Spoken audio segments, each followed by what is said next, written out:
Hi, this is Neil. Welcome to Article Reading for Juniors.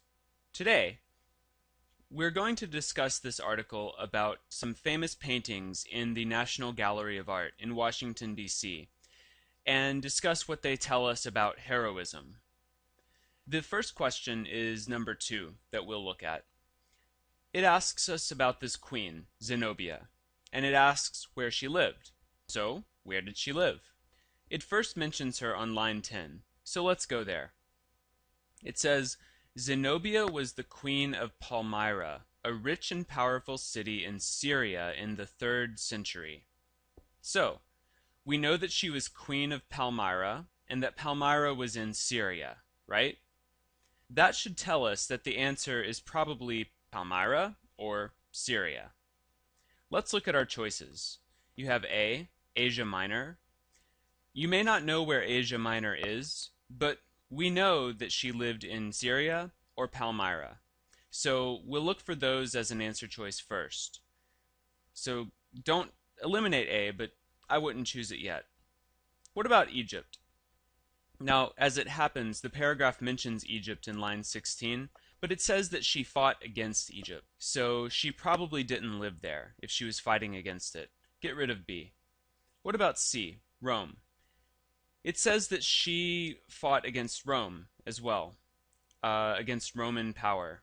But that probably means she did not live in Rome either, just like Egypt. Get rid of C. And there's Syria.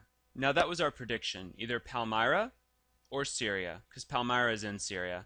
Choose D, get it right. Asia Minor is actually another name for what we call Turkey today. And although that's near Syria, that's definitely not the answer. Syria is, because the article says so, right there on line 11.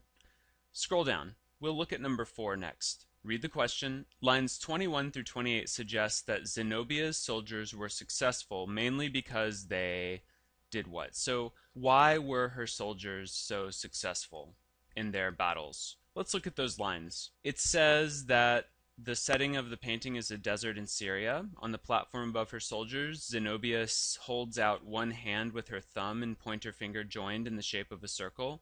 Art historians have interpreted this symbol as a symbol of unity. They believe that before the battle, Zenobia was telling her troops to band together as one. So she was telling them to come together, to unify, to be as one when they fought their battle. So the implication or the suggestion is that her soldiers were so powerful because they fought together. They fought as a unit.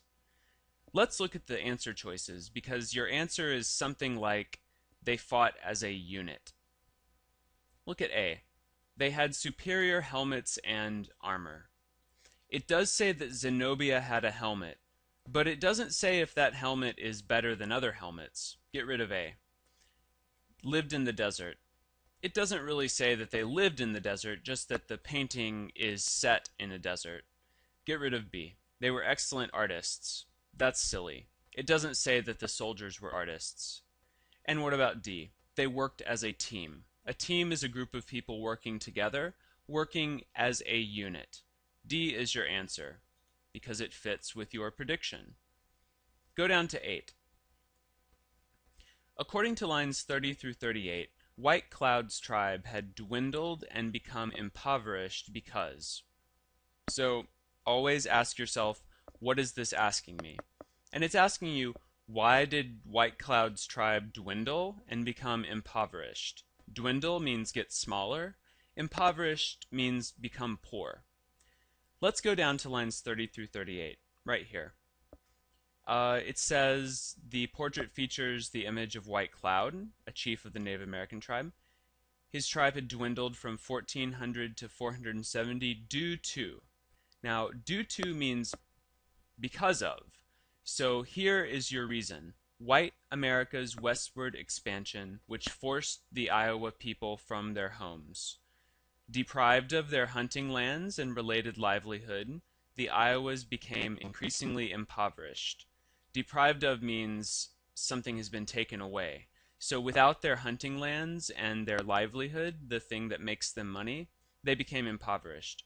So they became poor and they started to dwindle because the white man took their land.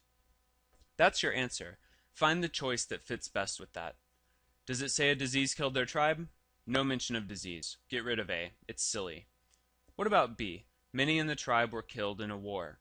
Does it say anything about war? Nope. Get rid of that one too.